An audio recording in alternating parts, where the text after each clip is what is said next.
The Brooklyn Nets are clear trade deadline winners, and the mainstream sports media hates the Brooklyn Nets. What's going on, everyone? Welcome back to another edition of Bkny Hoops. If you are new to the show, it's your boy, Rashid White. All right, let's get into it. You guys see the actual graphics. You see the title of today's show. The Nets are trade deadline winners, even though this mainstream sports media do not want to acknowledge Brooklyn whatsoever in terms of the roster moves that were actually made. All right, so you guys see over here, this is from Yahoo Sports, and it's not just them, it's a couple of them out there, a lot of them, ESPN, but like they talk about the NBA trade deadline 2026, biggest winners, losers, featuring the Bucks, Cavs, and Warriors, nothing of the Brooklyn Nets.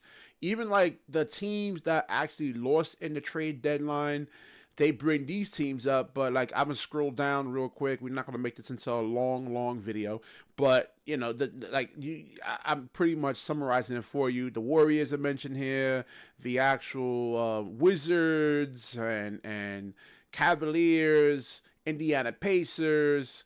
But the Miami Heat, see, they talk about the Miami Heat actually being one of the losers of the trade deadline. So nothing over here at the Brooklyn Nets. And listen, the ability to actually, one, keep Michael Porter Jr. and not trade him just for nothing. At some point, you got to build, right? You got to build a roster. So Michael Porter Jr. is a piece. How much do you actually pay him come contract extension? And he's eligible for a contract extension. Not, this is his rookie extension. I don't know why I put for 20. Oh, okay. So this ends up into 2026, 2027. And right here, he becomes an unrestricted free agent. So after that, he's looking for about 160, 170 million dollars, depending on how the rookies on this team actually develop. And this year's draft coming up with AJ DeBosto, Cameron Boozer, then you're actually really looking at a team that's decent, that can like probably let's say be the 5th or 6th seed, 7th seed. That's better than second to last place. The Nets don't really have any more draft picks in terms of like, let's say like number 1, 2, and 3 after this. I believe I got to really do some more research on that. But and also you got to look at the fact that Cam Thomas was actually waived, though. This is actually a really good thing because one, you didn't have to pay him, and it's nothing personal. Like I don't know if y'all saw the live stream that I actually did a couple yesterday. It was Friday night, right? Yeah, today's Sunday. So I did a live stream talking in Gilbert Arenas, and Rashad McCann's basically saying it was personal. No, it's not personal. You just basically got like guys that are like 6'8", 6'9", 6'10", or you're actually looking for guys that's like 6'5", 6'6", and above. If you look at the Oklahoma City roster, there's no one in their starting lineup that's short of 6'5". I mean, their roster is 6'5" and up, and all those guys can actually guard, and you don't have to send any type of help or anything like that. So you look at the new roster of the Brooklyn Nets, and they got rid of Cam Thomas, they got rid of Haywood Highsmith. He never really played, and then and Tyrese Martin. Yeah, I mean he would give you some decent games, like 1 every 10 games. So he didn't really have any value.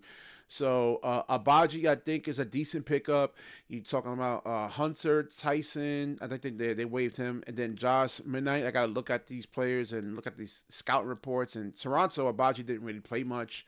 They didn't really give him a chance to showcase his skills, but we'll see on the Brooklyn Nets. So one thing we got to look at is how these guys actually do against teams that have like a top 10 defense. The Miami Heat, the Oklahoma City Thunder. I think Boston's up there. I'm not sure.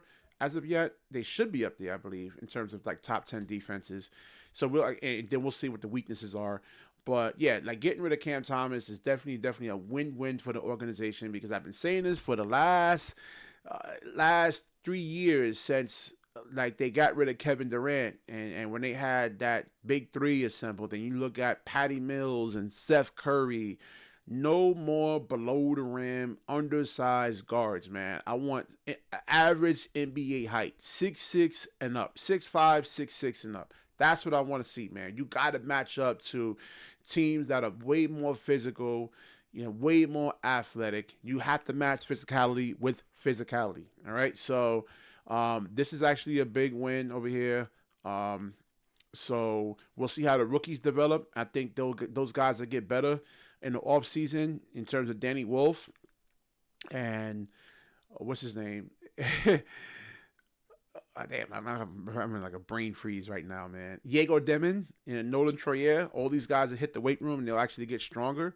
You know, Diego can actually shoot, so him adding some physical, some muscles to him will actually allow him to like play through more contact, absorb more contact, and hopefully finish. And you know, him being a good 3-point shooter is a big key right now. It's a big win right now for him right now, man. So yeah, I'll definitely wrap this video up. I just wanted to touch on this, and the Brooklyn Nets are trade deadline winners.